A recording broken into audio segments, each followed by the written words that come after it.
So quite often, like when we're talking to couples, whether they're in a dating stage or newly engaged or been married for a bit, like you start to have those conversations of kind of like who your spouse is now, like what are some of the differences and things like that. So I kind of got a question for you, like when did you realize that I wasn't the same person that you met when we started dating all those years ago, and I wasn't the same person that you remember when we first got married? I think it was when, and I don't want to give the like specific details, but I thought you were going to respond a certain way to a situation, and you didn't. Like you were so caring and so compassionate and understanding about the topic. Like I was just like, who is this? Because like in my mind, I expected you to respond a certain way, and you didn't respond that way, and that's when I knew that things were changing. And in this instance, it wasn't like necessarily for the bad, but it was just like I could see the growth in you. Um, so that's kind of, I don't know where I would say I felt like you weren't the same person. Yeah. How about you? And I would say like the same. It was kind of like a moment of transparency. It was like something had to be revealed that we hadn't unpacked through the course of our relationship, and it wasn't until like we had been married like I don't know, maybe 3 or 4 years, and it was like when that thing was revealed, it was like while there was some tension initially around that revealing in that moment, it also was like a moment of vulnerability and like, okay, now you're seeing a little bit more. Like I'm a little bit more exposed than uh, I have been in the past and I'm used to. But it led to the same thing. It led to like growth, because at that point, just like with anybody else, like when you start to see who your spouse is becoming, there's a choice to make. Yeah. And so, like, what do you do? What do you do when you wake up next to a person that you have been with for years, that you chose to say I do to, and suddenly you question that I do because you say, who is this person and why did I marry them? All right, guys. I'm Gleesy. And I'm Al. And here Forever I Do, we teach you how to brag. Yes, build relationships according to God. So, why did I marry you? Yes, like sometimes you ask that question, and again, like we want to pose it to you all, like, what do you do when you wake up next to a person you feel like you no longer know? The truth is, this isn't something that happens overnight. No. Like, this is something that happens over time, and it's important that you're in tune to your spouse to kind of see those changes. And to be aware of them. Like, I think it's important to know that you're not going to be the same person. No, absolutely not. When you first started your relationship, when you first got married, like, and then depending on like what season you're in, those things change. Yes. And it's not always a bad change. No. And that's the biggest, like one of the biggest marriage myths, that the same person that you walked down the aisle to meet, or the same person that you waited and you looked with that big cheese grin on your face or tears rolling down your face or whatever, that same person will be the same exact person 3, 4, 5 years into the marriage. And the reality is they will not. And even more so, they should not. Yeah. When you say I do, you saying I do to growing together. How can you grow together and stay the same? So again, like, how can you grow together and stay the same? Like, you should be changing. There should be evolving. There should be some growth as you get to know more about your spouse and get to understand more about who your spouse is. Yeah. There has to be a change, and the choice is, do you decide to look at them and say, who did I marry and why did I get married to you? Or do you kind of look at them and say, like, I love who you're becoming. I love that I'm married. I love the growth that I'm seeing out of you. And how can I help nurture that growth. Yeah. So one important thing is to get to know who your spouse is today. And I feel like this is definitely something that we are growing through, because I feel like things have changed so much in our relationship, in our lives, in our marriage, with our kids and careers. And it's so important to understand who you are today and not like who you were. Once again, not putting that pressure on you of like how you would respond before, and just enjoying who you are today. But that requires lots of conversation, because if I'm not in tune to what's going on in your life, I cannot understand who you are. Yeah. And you have a life outside of our marriage. The walls of your home and your marriage. Yes, absolutely. And it always starts with asking a question. That's one of the things like we kind of battle with all the time. And we have to kind of stop and remind each other, like, are you making a statement right now about who you think I am? Yeah. Probably based on who I have been in the past, or I was when we first got married. Yeah. Or are you asking me? Yeah. And sometimes, again, you got to just stop and ask the question, and stop, again, filtering through those internal thoughts in your mind, and just kind of say, like, what is it you're trying to say? Or whatever the question may be. What are you feeling right now? Yeah. What made you respond that way? Yes. Yeah, that's important. And I'm taking baby steps. I'm getting there though, because I understand the importance of not assigning and asking the question. Yes. And again, like that one that Lisa just mentioned, like, how are you feeling is a key one. Or to those people that don't want to tap into the feelings right away, what are you thinking? Yeah. And again, like, it's easy to try to read your spouse's facial expressions and say, well, I know what they're thinking. They looking at me. You're looking at me like this, that, and the other. And meanwhile, they may have a certain look on their face, but ask the question. Yeah. So what are you thinking right now? Yeah. Well, how you feeling? And you can even say, I notice your facial expression changed. So what are you feeling right now?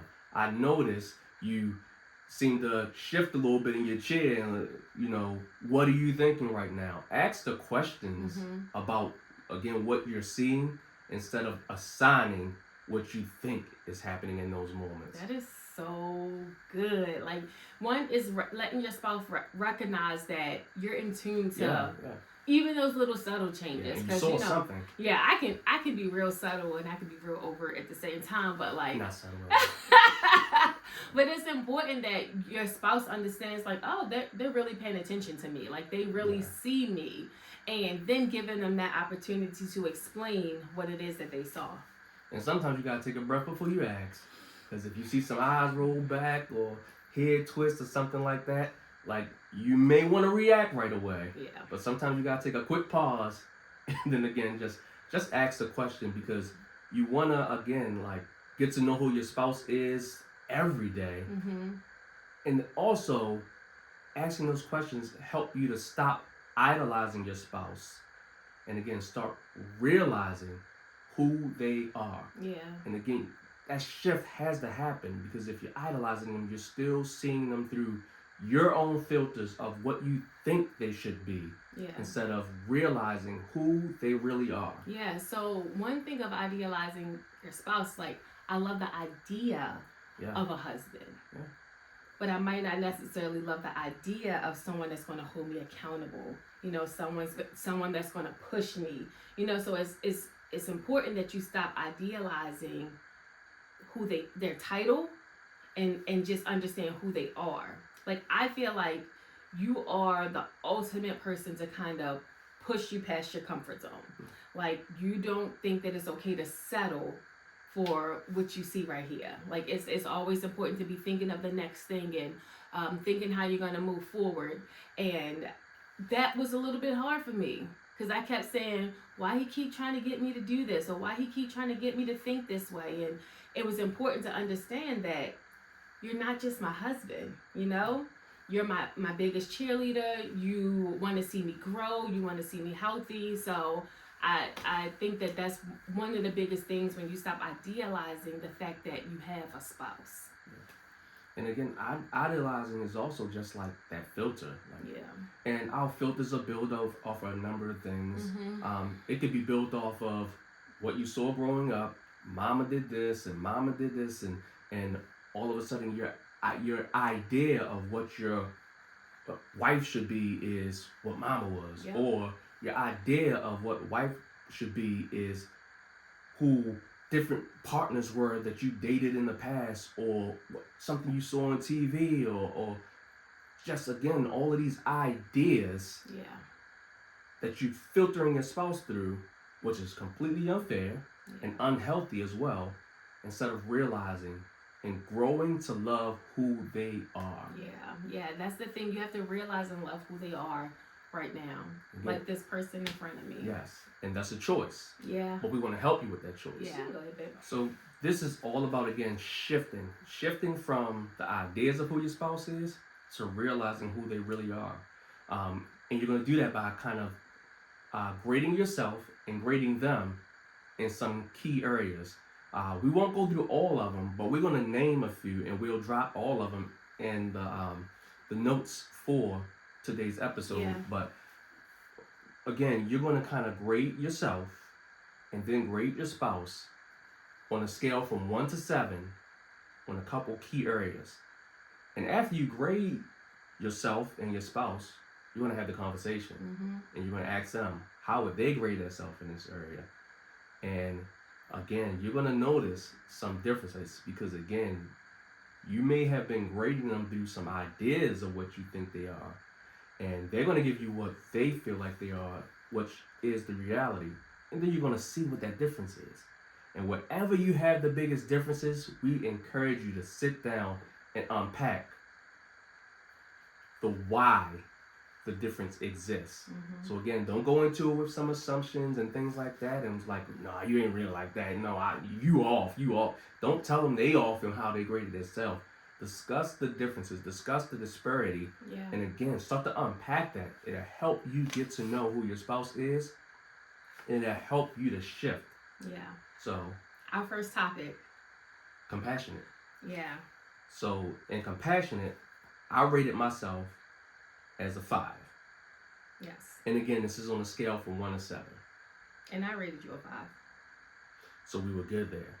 So again, like, you'll start to see as you go through in some of these different categories, some of the differences. Like, relax. Let's jump down a bit. Okay. So relax. How did you rate yourself? I gave myself a 5. And then I gave you a 4 Mm-hmm. as far as relax goes. So again, how can you say that about me, Si? but again, like, that's like wherever you have those differences, kind of make note of it as you go along, because that's what you're going to start to unpack. Even tempered. Mm-hmm. I rated you a 6. I rated myself a 7 again. Scale of 1 to 7. I feel like I gotta deal with a lot, so I'm like, I gotta bounce. I gotta be flexible. I gotta pivot real quick. I gotta like stick and move, if you will. But again, there's a difference there, and so we'll hit one more, and then like we can start to unpack where we saw our major differences at. Yeah. So let's hit healthy. I rated myself a 6 there. Mm-hmm. And I rated you a 5. So again, it's an area that we'll unpack, have the conversation. So our top 3 areas of differences. The first being patience. Mm-hmm. And when we say differences, and I think this is can attest to the work that we've put in our marriage as of late. Like, our things weren't that off. They're off, but like it wasn't like +2 or +3. Like, everything was like 1 up or 1 down. And there's nothing wrong with your ratings if you are +1 or +2 or +3. That just means those are areas that you need to unpack more. Yep. Those are areas that you need to have more conversations around. Because again, like, that may be those key areas that you are seeing your spouse through your own ideas and not who they really are. So again, like, whatever the differences is, the number disparity doesn't really make much of a difference. It's more so like where you need to have the conversations at and where those conversations need to start. And again, for us, It was patience. Mm-hmm. Because I thought I was extremely patient. So on a scale of 1 to 7, I was like, so I'm all the way up to the 7. Because it takes a lot. But again, like, let's unpack that. Yeah, Like, what do you think was the difference? I do. I think that you're very patient. Like, I rated you a 6. But I just felt like in that area we can always have some improvement. Like, I think you take stuff and you just, I don't know, you do a really, really, really good job at being patient. But I just think that there's like some areas where uh, you could be a little bit more patient. Yeah. You know, and I think that's okay. And I can see that too, because it's some areas like I'll throw out something that's really simple, but because of my personality, it's not simple. So like something that could be as simple as cutting the grass. I like my grass cut a certain way, and it's kind of obsessive. Like it has to be at a certain angle, like it has to be at a certain length, height, or whatever. It has to be edged up, all the things. And I had a recent injury that did not allow me to cut my own grass. So I had to rely on my wife and my son to cut the grass. And initially, going out there with them to explain it or whatever, it was kind of rough. Like, and when it wasn't looking the way that I thought it should look, again, my idea of what my yard should look like, there was some frustration there, and my patience was kind of being worn thin. But then I had to realize, like, was the goal to get it done, or was the goal to get it done my way?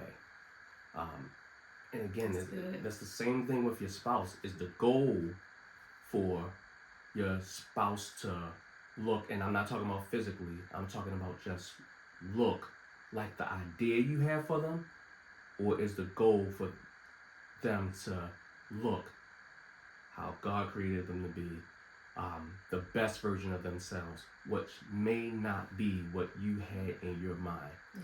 You are to help them grow into whatever God's idea of them is, and not your own. That's good. That's really good. And that's what I think about. That's what I think about. Like, you know, I don't like to clean, but you know, I try sometimes, but I feel like it's not good enough for you because you like it to be a certain way. Yeah. So when I talk about that's the kind of stuff that I'm talking about. Like, can you be okay with it being a streak in the middle of the mirror and not going back and cleaning it yourself? I'll probably go back and clean it. But yes, that's what I was talking about. And then the next area we had was relax. Yeah. So again, like, what do you think was the reason for the difference in terms of my score for you and what you rated yourself? So I rated myself a 5. You gave me a 4. And like, I can definitely see, but this goes back to certain areas. Some areas in my life I'm so relaxed about, like I just let it go. I go with the flow. Other areas I can be a little bit more high-strung about it. So I think it's just finding that balance of different areas. Like when it comes to relaxing, I can relax, y'all. Like, we got this bean bag, and once I sit on the bean bag, everything is done. But other areas, like, I can be a little bit more about it. So I will say again, like the way that this was revealed the most to me, again, like during my recent injury, I had to be what my wife kept calling, and some of you out there may say the same thing, a passenger princess. I could not drive. And the stress and anxiety I experienced with my wife driving, not necessarily because of the way that that she can't drive or something. It's just because the responses to every other driver, it was driving me crazy. Yeah. It was hand movements and head movements and questions to the other drivers that of course they can't answer because they're in their car, but it was like just a whole experience of things as we are in the car together.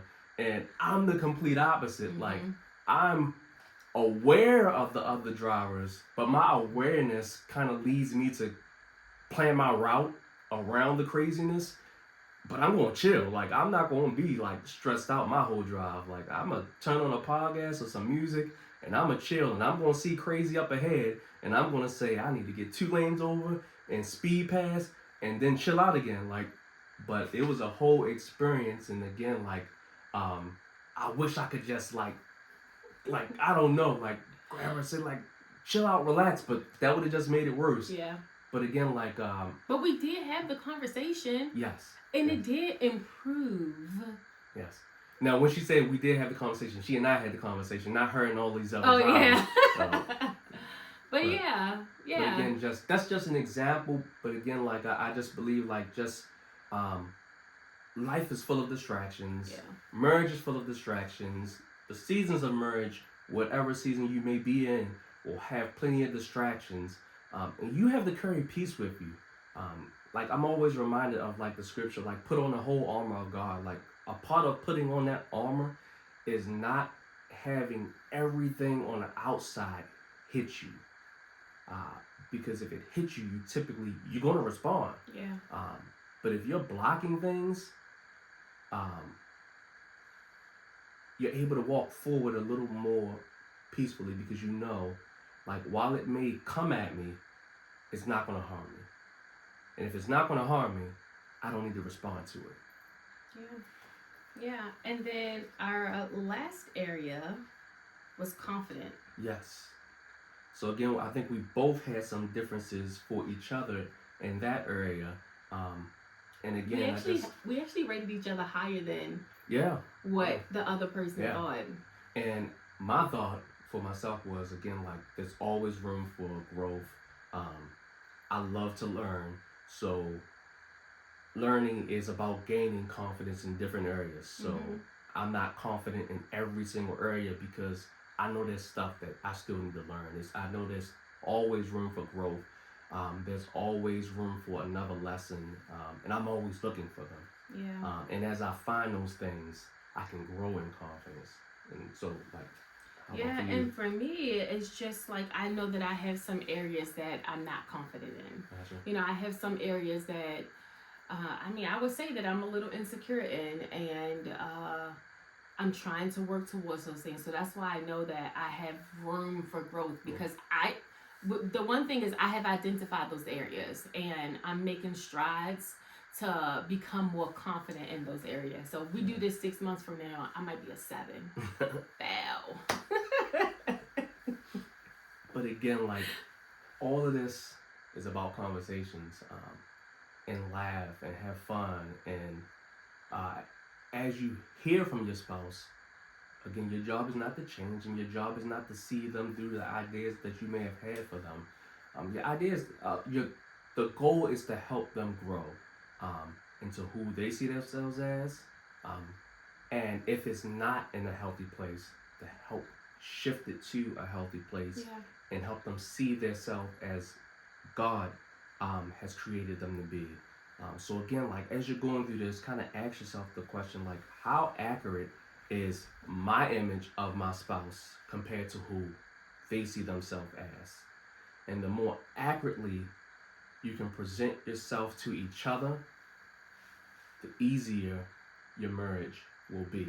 So again, the more accurately, the more vulnerable, the more transparent you can be and show yourself and show your spouse to be, the happier you'll be, the longer your marriage will last, the more successful your marriage will be, and the more enjoyable. Again, like you don't want to just shoot for longevity.